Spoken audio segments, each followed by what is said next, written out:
2025 жылдың 12 желтоқсанында Қазақстан Республикасы президентінің жанындағы әйелдер істері және отбасылық демографиялық саясат жөніндегі ұлттық комиссия отырысы өтті. Аида Балаеваның басшылығымен өткен отырыста әйелдер қауымының ел экономикасын көтеруге едеуір үлес қоса алатынын, әйелдер кәсіпкерлігі жүйелі талдау жүргізіп, әйелдер кәсіпкерлігін дамытуға, кеңінен ақпараттандыруға барынша көңіл бөлу керек екендігін атап өтті. Сонымен қатар 2026 жылдың 1 қаңтарынан бастап әйел кәсіпкерлері арасында салықтық әкімшілендіру жөнінде ақпараттандыру және түсіндіру жұмыстарын жүргізу ұсынылған болатын. Әйелдер кәсібінің артықшылығы неде? Қай кәсіп түрі сұранысқа ие, ал қай кәсіп түрі әлі де жетілдіруді қажет етеді? Дәл осы сұрақтарды сіздермен тарқататын боламыз. Сол үшін бүгінгі қонақтарымызбен таныстыруға рұқсат етіңіздер.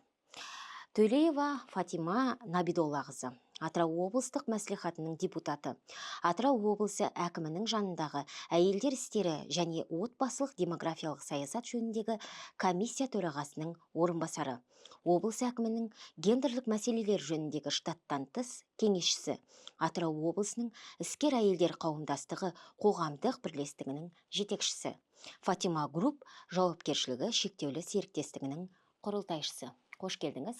Ізбасова Бибігүл Әбілханқызы, Аслана жауапкершілігі шектеулі серіктестігінің директоры.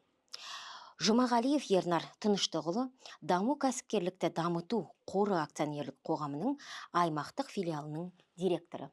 Қош келдіңіздер. Алғашқы сұрағым сізге жолданады. Фатима Набидоллақызы, бүгінгі күнге дейін қыз келіншектерді ақпараттандыру бойынша қандай іс-шаралар, қандай жұмыстар атқарылды? Рахмет сұрағыңызға.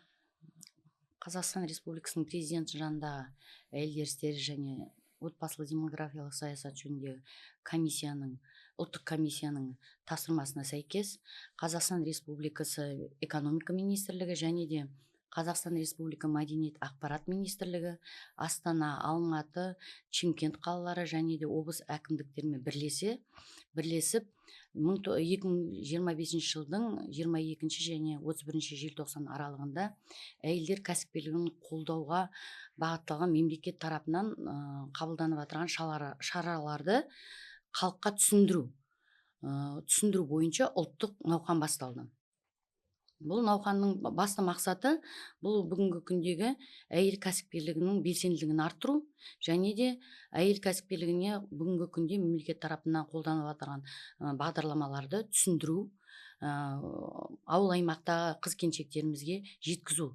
Осындай науқан басталды, осындай түсіндіру жұмыстары жүріп отырған. Және бұл науқанның басты міндеті бұл деген мына жаңа кәсіп ашқысы келетін қыз келіншектерімізге кеңес беру, және де мына мемлекеттік бағдарламаларда қаржылай және қаржылай емес көмектер бар ғой, соны нақтылап түсіндіріп айту, соны тетігін түсіндіру, қалай жасалынады, қалай бағытын беру. Және де қазіргі уақытта біздерде әйел кәсіпкерлігі өте қатты дамыған Атырау облысы бойынша. Сол бойынша мысалы табысты кәсіпкер қыздарымызды насихаттауымыз керек. Жалпы бұл науқанның басты мақсаты да міндеті де бүгінгі күнде болып жатырған шаралар, мемлекет тарапынан болып отырған қолдаулардың бәрін түсіндіріп халыққа жеткізу. Енді осы 2025 жылдың 1 қарашасында дейін Атырау облысы бойынша 70.074 кәсіпкер тіркелген екен. Соның ішінде 50% әйел кәсіпкерлігіне тиесілі. Соңғы осы 2,5 жылдың ішінде 2-3%-ға әйел кәсіпкерлігі көтеріліп отыр, пайыздығымен санағанда. Енді бұл болған қандай басты осы әйел кәсіпкерлігінің белсенді бүгінгі күнде ары қарай дамып жатырғаны, бұл деген әрине көптеген қолдаулардың арқасында. Сондықтан да Атырау облысы бойынша өнеркәсіп және кәсіпкерлік басқармасының еңбегі өте зор. Бүгінгі күнде мына қаржылай қайтарымсыз гранттар бар жаңа бастап жатырған әлеуметтік кәсіпкерлерге. Одан басқа даму қоры бар, субсидиялау. Және де Атырау облысындағы мысалы Атамекен кәсіпкерлер палатасының ішінде іскер әйелдер кеңесі бар. Оларда бір ауыл бір өнім деген жоба бар.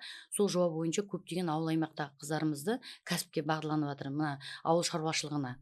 Былай күнде қаржылық қолдау бар. қаржылық қолдау емес, Атамекен ұлттық палатасында, мұнда кәсіпкерлер палатасында онда тек қана кеңес беру, бағыт бағдар беру, иә. Сол сияқты Атырау облысы іскер әйелдер қауымдастығының мүшелері де, мысалы мен өзім төрайыммын бүгінгі күнде, мүшелері де көптеген біздің Атырау облыстық іскер әйелдер қауымдастығында көптеген бағдарламалар бар. Сол бағдарламалар мысалы тәлімгерлік, менторлық, манағы ментор дейді, тәлімгерлікті менторинг бағдарламасы бар, іскерлік қатынастар бар, және де жаңа кәсіп ашқысы келетін қыздарға оқулар бар. Манағы әртүрлі бүгінгі күндегі заманауи мамандықтар бар ғой, соған бағыт бағдар беру, оқыту, тәлімгерлік жүргізу. Енді осындай шаралардың арқасында біздің өңірде әйел кәсіпкерлігі өте жақсы дамып келе жатыр деп айта аламын. Және де осы мемлекеттік жергілікті атқарушы органдарда мысалы бүгінгі күнде көптеген бағдарламалар, мысалы субсидиялау бар, бизнес аймақ деген бар, кепілдендіру деген бағдарламалар бар жақсы. Солардың бәрін осы біз халыққа жеткізуіміз керек. Және де мен бүгінгі күнде өзім әлеуметтік комиссия, республикалық әлеуметтік кәсіпкерлердің тізіміне енгізу бойынша комиссия төрағасымын. Бүгінгі күнде 77 әлеуметтік кәсіпкер республикалық әлеуметтік кәсіпкер ретінде тіркеліп тұр. Сол тізіміне енді, сол тізімнің ішінде қарап отырсақ 66-сы әйел адам, әйел кәсіпкер, әлеуметтік кәсіпкер. Сондықтан да мен бүгінгі күнде көптеген қолдаулар бар. Қазір әріптестеріміз де айтар. Ары қарай да осы бүгінгі күнде халыққа осыны жеткізгіміз келеді. Ауыл аймақтағы біздің қыз келіншектеріміз міндетті түрде біздің осы бағдарлама бүгінгі күнгі подкастымызды тыңдап, осы әйел кәсіпкерлер қандай да болса бір көмек керек болса, міндетті түрде біздің контакттарымызды алып хабарласуға болады. Иә, біз сіздерге қай жерге хабарласуға болатынын төменде көрсететін боламыз. Бізде мына әлеуметтік қолдау, әртүрлі қаржылық қолдау бағыттары бар. Сол бойынша Жұмағалиев Ернар Тыныштығұлы, өзіңізге сұрақ жолдағым келеді. Қандай бағдарламалар бар, оның әйелдерге қатысты пайыздық үлесі қандай, сол туралы толығырақ атап өтсеңіз бізге. Қайырлы күн, көп рахмет осындай подкастқа шақырғандарыңызға. Енді мана Фатима Набудова қызы жаңа айтып отыр, әйел кәсіпкерлерге біздің елді мекендегі мемлекеттік қолдау көрсету шараларын әрдайым түсіндірме жұмыстарын жүргізіп келеміз, бірге қатысып келеміз. Соның ішінде мемлекеттік қолдау даму қоры арқылы бірнеше бағдарлама бар. Соны қысқаша түсіндіріп айтып кетсем, кәсіпкерлік дамыту қоры өздеріңізге белгілі, бұл қаржы институт, мемлекет тарапынан шағын және орта бизнестің қолдау бағдарламаларының операторы, жан-жақты және тиімді құралдарды енгізу арқылы еліміздегі кәсіпкерлерді, жергілікті кәсіпкерлерге, әйел кәсіпкерлерге тұрақты даму қамтамасыз етуді көздейді. Қазіргі уақытта даму қоры арқылы мемлекетті шағын орта бизнеске, соның ішінде әйел кәсіпкерлерге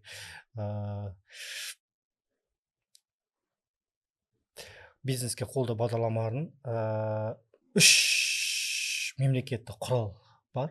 Бұл жерде біріншісі жеңілдетілген несиелеу, өрлеу бағдарламасы, екіншісі кепілзат жеткіліксіз болған жағдайда ішінара кепілдік ұсыну және пайыздық мөлшерлеменің бір бөлігін субсидиялау. Енді бұл бағдарламаға жеке-жеке тоқтап кететін болсақ, енді манаға жеңілдетілген несие өрлеу бағдарлама аясында тартымды 12,6%-бен 10 жылға дейін 7 миллиард теңгеге дейін жеңілдетілген несие қарастырылған. Бағдарламаның басты ерекшелігі Қазақстанда жасалған деген активтерді міндетті түрде сатып алу.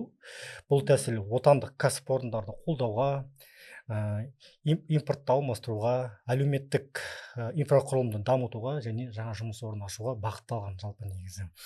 Бағдарлама 5 басымды қамтиды. Бұл өңдеу өнеркәсібі, туризм, денсаулық сақтау және білім беру саласын бағытталған.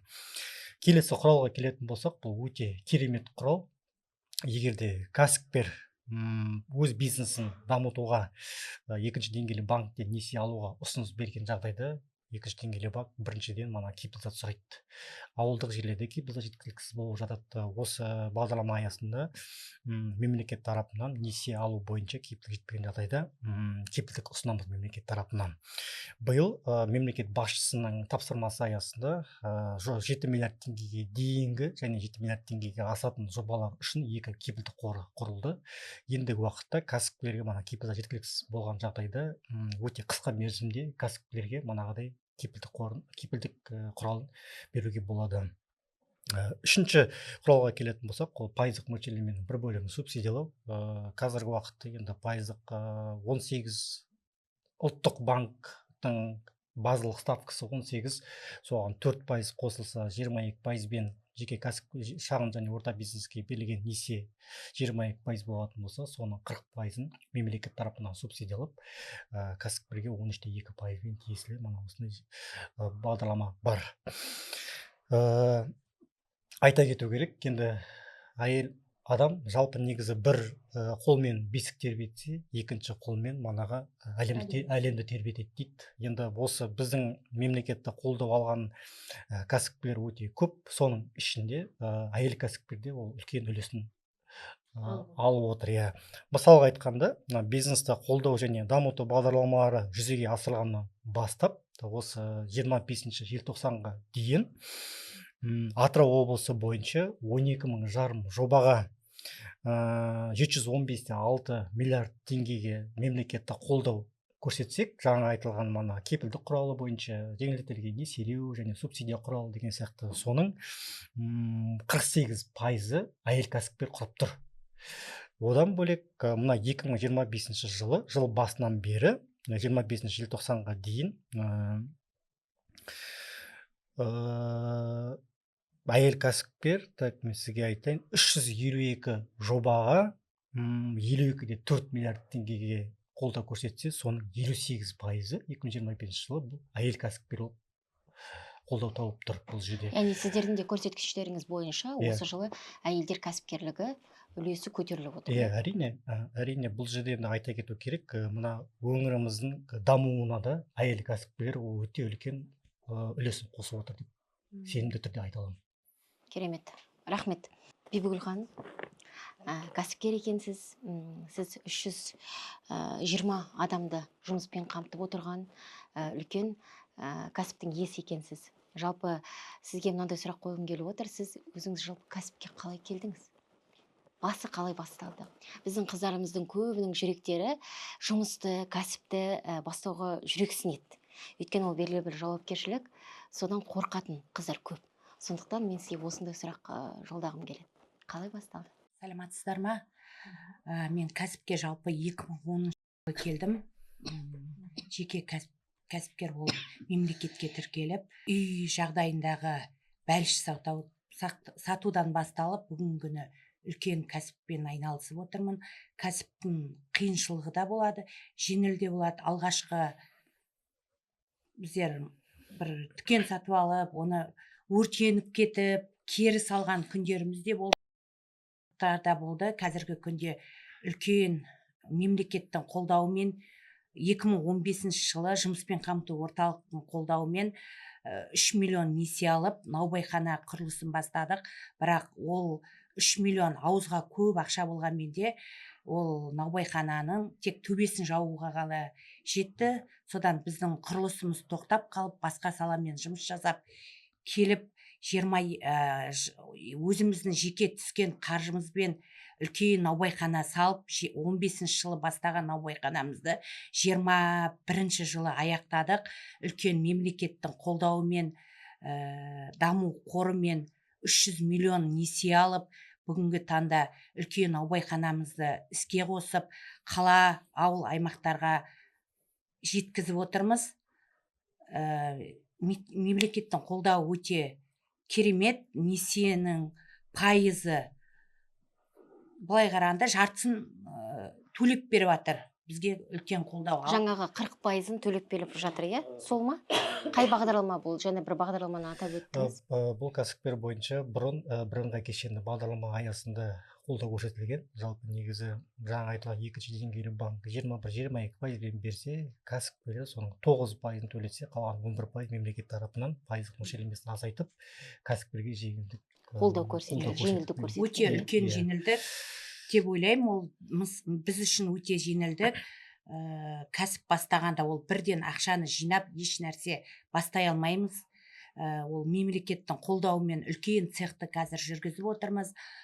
Дайын өнімдер цехымызда аяқталып, оны да іске қостық. Қазіргі таңда оны да дамудың мемлекеттің қолдауымен ашылып жатыр. Қазіргі таңда 320-ға жуық адамды жұмыспен қамтып отырмыз. Бизнеске келу үшін бір жақты болмау керек деп ойлаймын. Барлық саласымен де айналысып, қорықпай жұмыс жасау керек деген жастарға айтарым. Енді бастап жатқан кәсіпке біз басында несиеден қорықтық, шыны керек. Қазіргі таңда несиесіз еш нәрсе бітпейді. Үкіметтің қолдауы болған несие өте керемет болды. Біз үшін бүгінгі таңда үлкен жұмысымыз, үлкен цехымыз жұмыс жасап жатыр. Бүкіл отбасыларыңыз мүмкін осы салаға жұмылып жатқан болар. Жолдасыңыз. Иә, әрине Қолдау. отбасымыз Яғни- бәрі қолдау керек. Ол бір адамның қолынан келмейді. Үйде бір адам бастаса, жайын жағындағы қолдау болса, ең бірінші отбасының қолдау керек. Жолдасының бірге жұмыс жасаған сонда ғана үлкен нәтижеге жетесің қолдаудың арқасында. Керемет. Мынандай сұрақ қояйын сізге. Жалпы осындай мемлекеттік мүмкіндіктер бар екендігін туралы, осындай бір жеңілдіктердің бар екендігі туралы сіз қайдан білдіңіз? Жалпы мен тағы да айта кетейін, сөзге бөліп, мен бұрын мемлекеттің қолдауы барын білген жоқпын. 2010 жылы наубайханамызды бастаған кезде тек 15 жылы келіп 3 миллион жаңа айттым ғой, несие алып жұмыспен қамту орталығымен, бірақ ол еш нәрсеге жетпей қалған күндер болды. Содан мен үлкен мейрамхана салдым. Сол күнде үлкен пайызбен мен банкіден кредит алдым, 75 миллион кредит алып, бірақ ешқашан азайған жоқ. 75 миллион, былай қарасан, қолдау бар екені білген жоқпын. 75 миллион 3 жыл төледім, әлі 75 миллион тұр деген сияқты. Содан азаяр емес, содан енді айналады сұрастырып, қолдаулар бар екен, осылай даму бар екен деп, оған тапсырып көріп, өзімнің бағымды, бизнес планды тапсырып, өтіп кетіп, сонда ғана мен өте жеңілдік бар екенін сезіндім. Себебі ана 75 миллионды төлей бергенде пайызбен өте көп болды, ал мемлекеттік пайызбен төлегенде уже басқаша мүмкіндік өте жоғары болды. Сізге сол процесті іске асыру, сол бағдарламаға өту жұмыстары, жаңағы бизнес жоспарыңызды әзірлеу, соның барлығында қосымша қолдаулар болды ма сізге?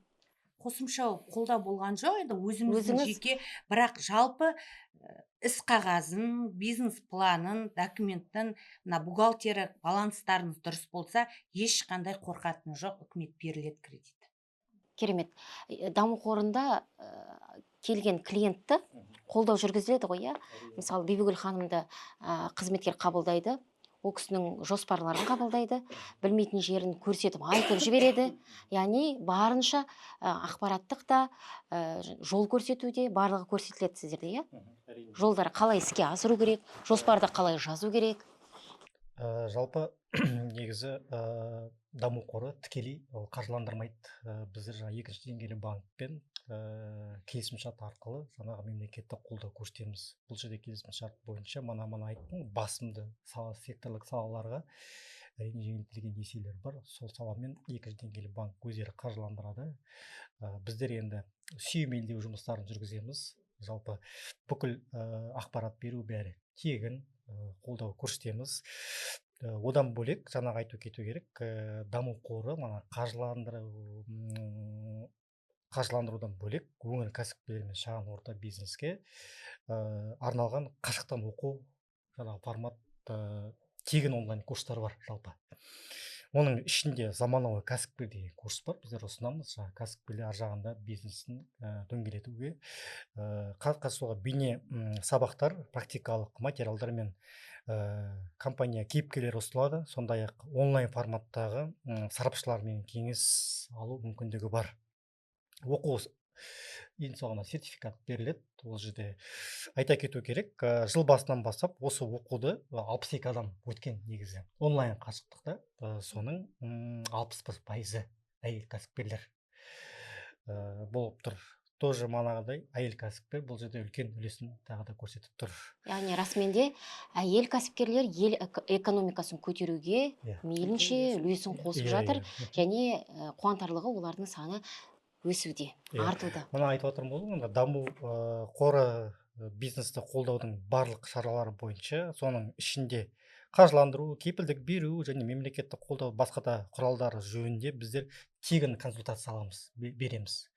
Сол тегін жыл басынан бері 1345 кәсіпкерлерге біздер тегін консультация беріп келдік. Иә. Бұл тегін, Соның кешіріңіз, сөзіңіз аузыңызда, бұл тегін консультацияны алу үшін арнайы тіркелу керек па? жоқ, даму кәсіпкерлігіне Керлігіне? азаттық 17 Атырау облысы бойынша азаттық 17 мекенжайында отырамыз. Соған келсеңіз, біздің әріптестеріміз бар, бәрі бізге егжей түсіндіріп айтып келеді. Жаңа айтып отырмын ғой, консультация жыл басынан бері 1345 бізде консультация алып кетсе, мына мемлекеттік қолдау түрлері қандай бар кәсіпкерге жеңілдік деген сияқты. Соның 536 немесе 40% әйел кәсіпкерлер. Тағы да әйелдер.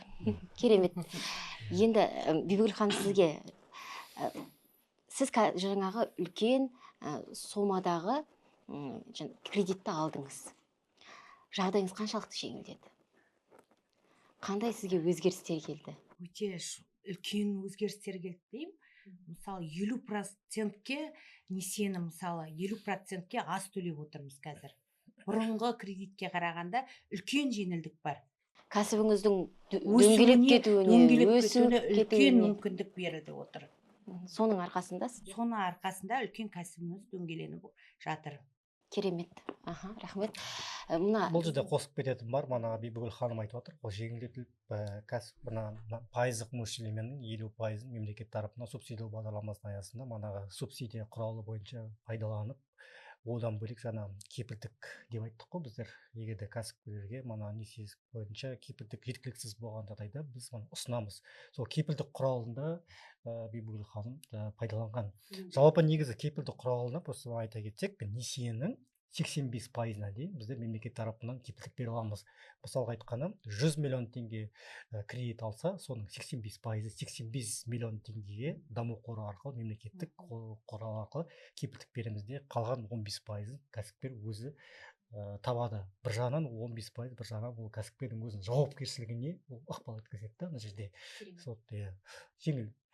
яғни кәсібіңізді кеңейтіп, ұлғайтып, үлкен көлемде несие аламын десеңіз, одан қорқатын еш нәрсе жоқ. Әрине, еш нәрсе айтып жоқ. отырмын ғой, манағы 7 миллиард теңгеге дейін жобалар үшін 85%-ға дейін, бірақ 3 миллиард жарым теңгеге дейін даму қоры арқылы кепілдік бере аламыз біздер кәсіпкерге.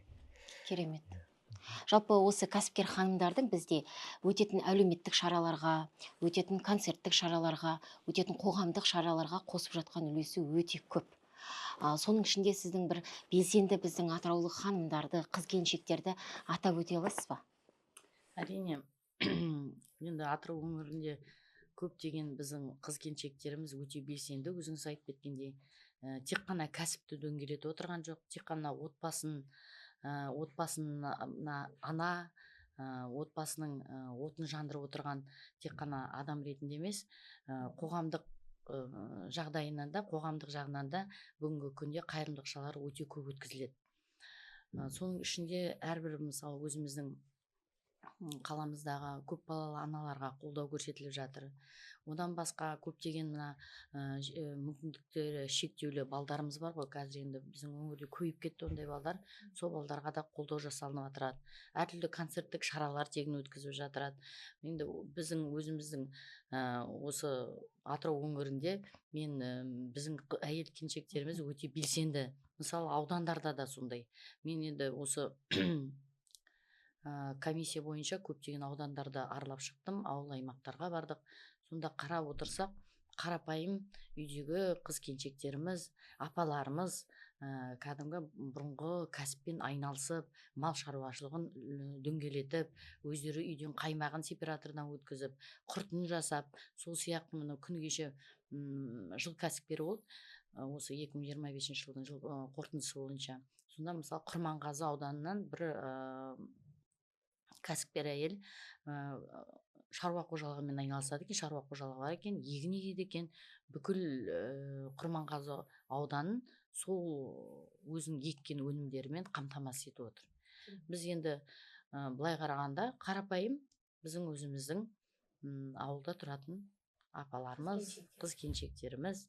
Сондықтан да бүгінгі күнде енді оны атап айтса біреу ренжіп біреу мен айтпай қалдым деп отырар енді деген өте белсенді біздің қыздар. Соның ішінде енді бір примері өзіңіздің алдыңызда отыр, біздің Бибігүл ханым.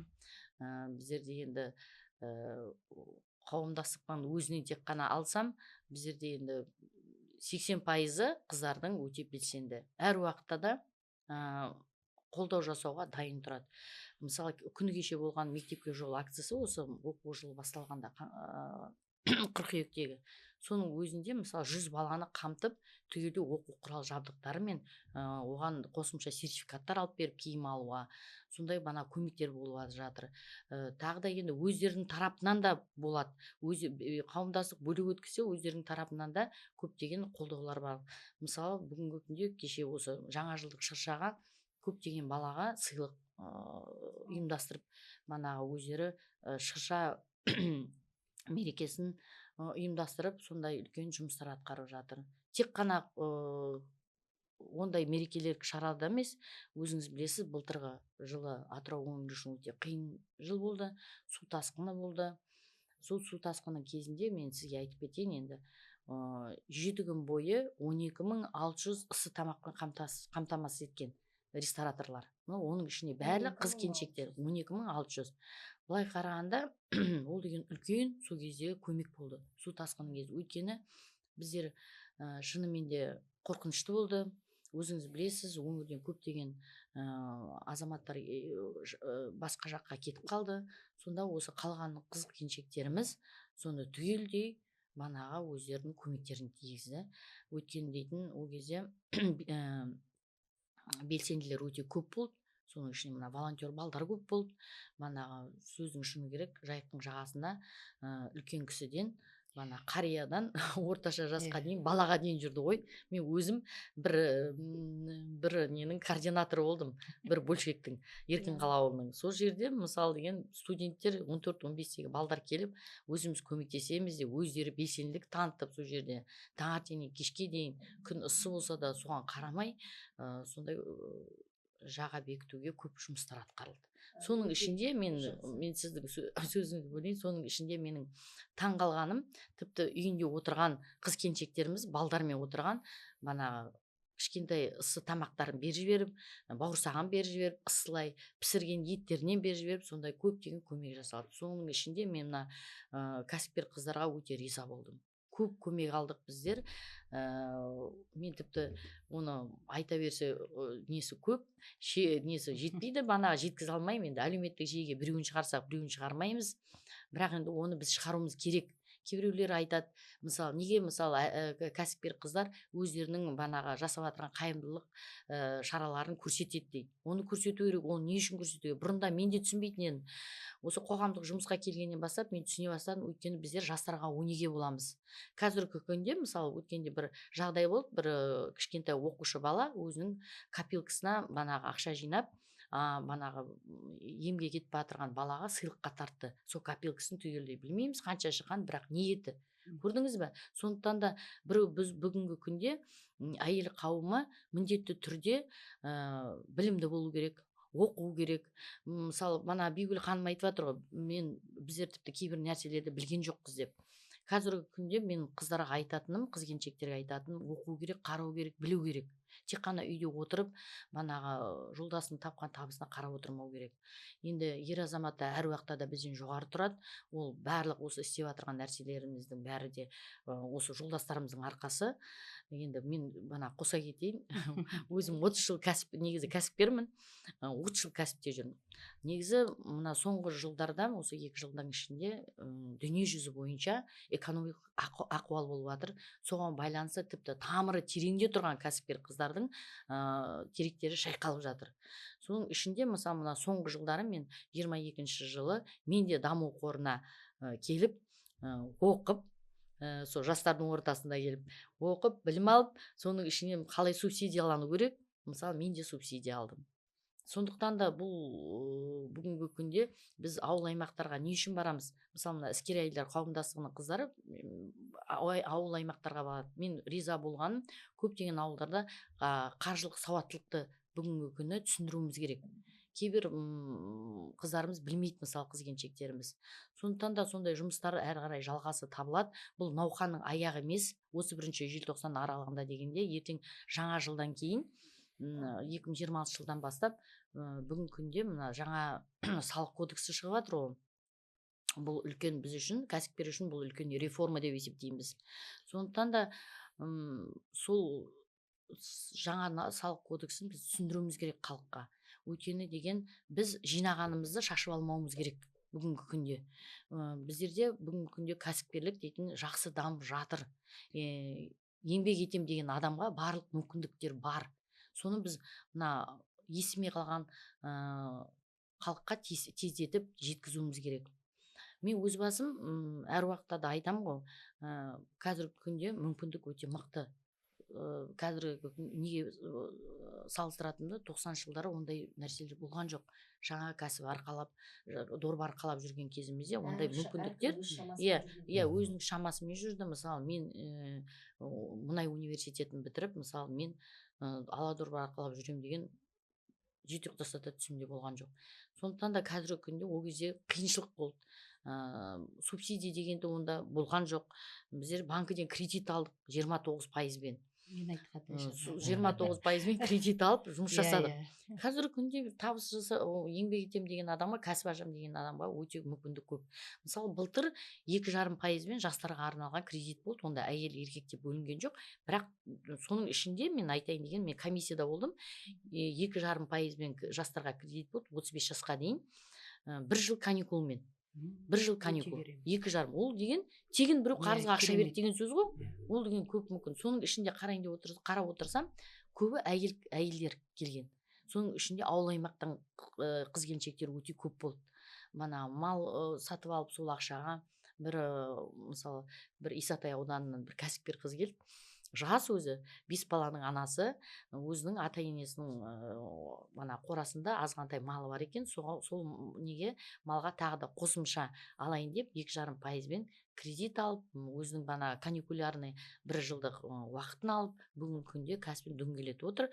Күні кеше бір осы кәсіпкер әйелдер кездесуінде кездесіп, бізге қымызын ішкізді. Мен тіпті ол қыздың өзгеріп кеткен қатты, өйткені деген адам деген кәсіппен айналысқанда ештеңеге уақыты болмайтын болып тұр ғой. Сондай банаға риза болдым. Біздер соны қолдап, сол күні сол мүмкіндік бергенімізге, оның бизнесінің өсуіне, мысалы былай қарағанда қаланың қызы Исатай ауданында келін болып түскен.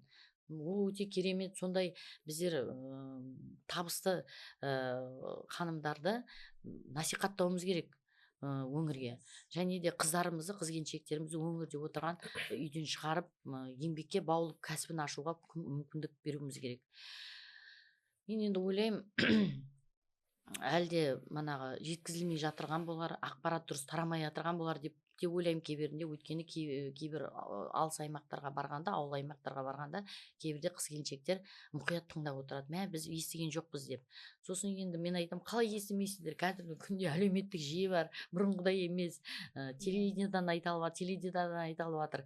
Әлеуметтік жүйеде оның бәрі жазылып жатыр. Мұқият болып қарау керек, оқуларыңыз керек. Оқуларды егер ұсыныс беріп жатырмыз.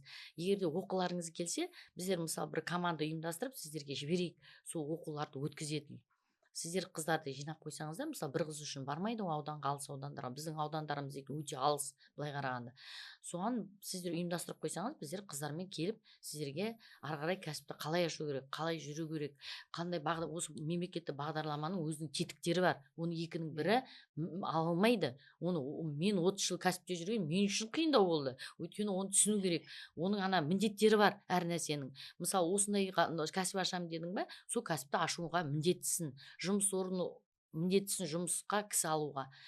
Кісі саны көбейтуің керек. Өйткені жұмыссыздықты біз жоюымыз керек біздің өңірдегі.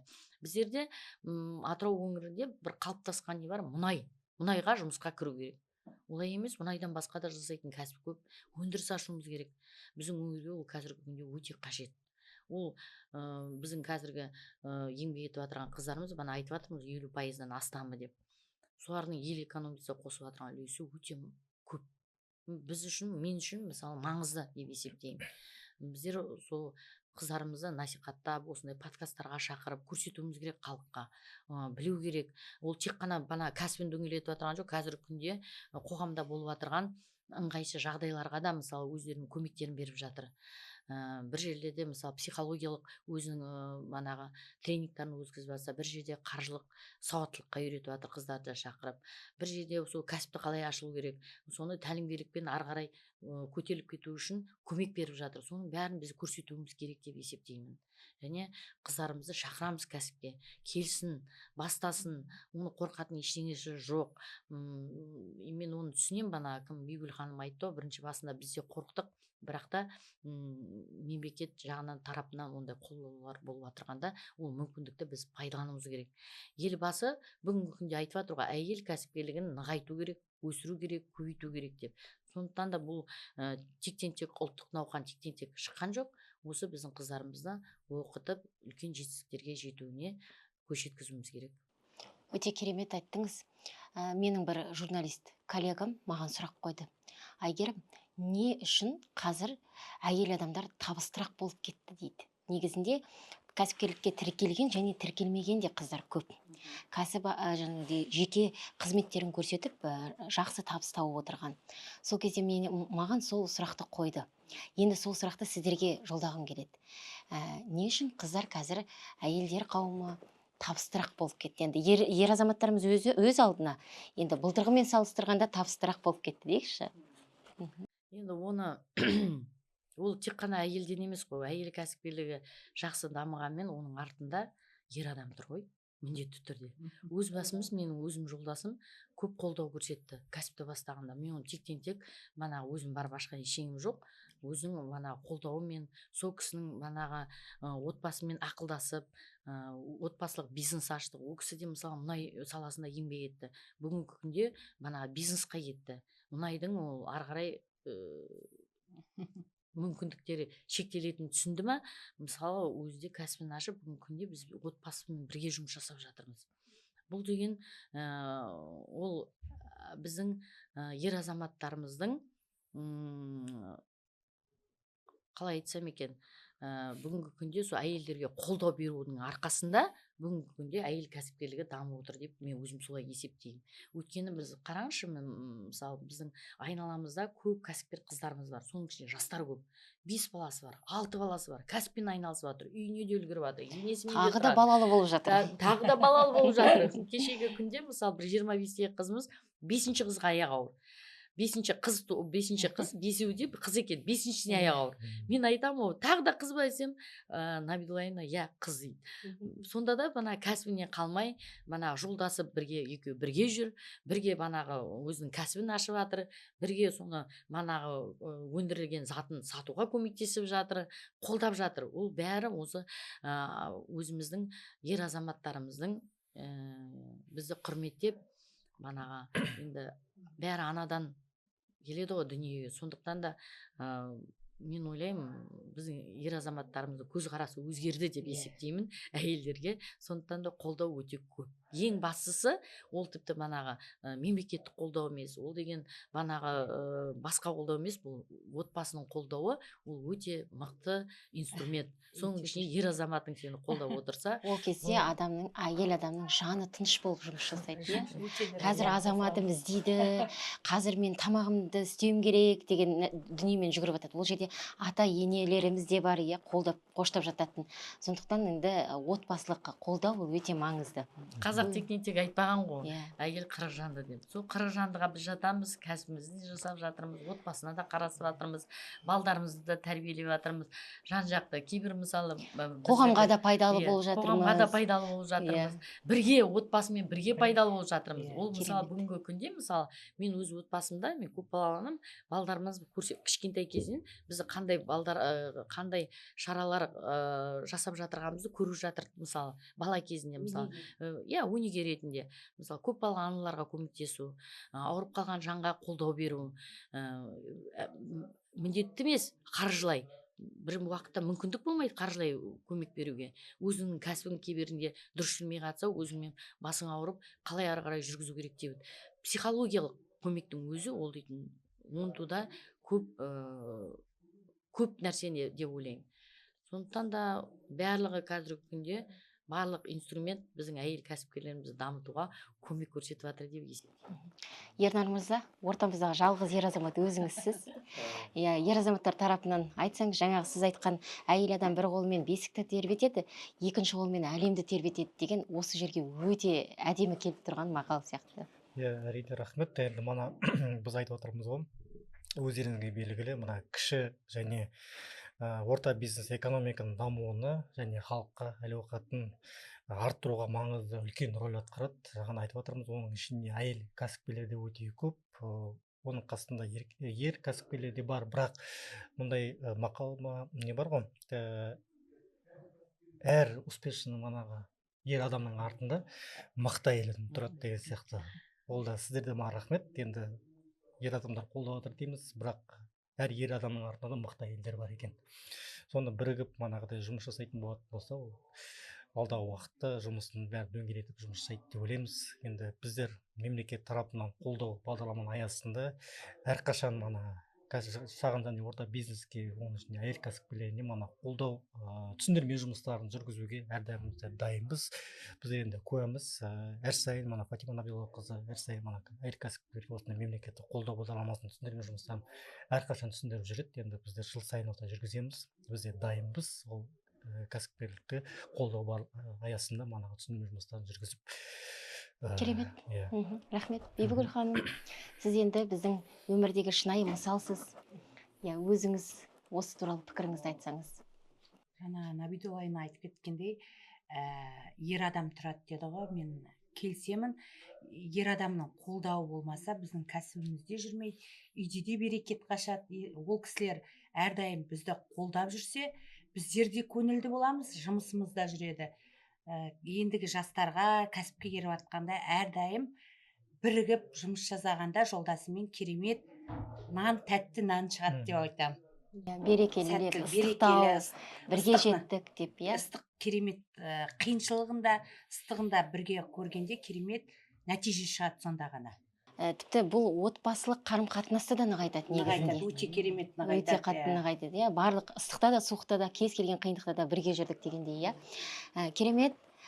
Біз барынша бүгінгі подкастымызда мейлінше пайдалы ақпарат берген сияқтымыз сіздерге. Азаматтарыңызбен мен сенде бармын, сен менде барсың деп еш нәрседен қорықпай тек қана алға ұмтылыңыздар.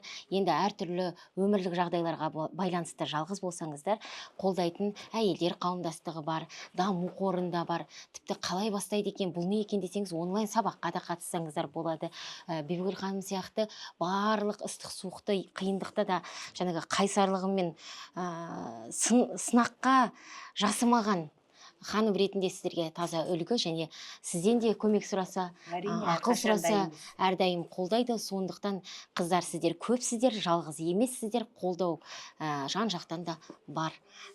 Кәсіпті болыңыздар, нәсіпті болыңыздар, бай қуатты болайық.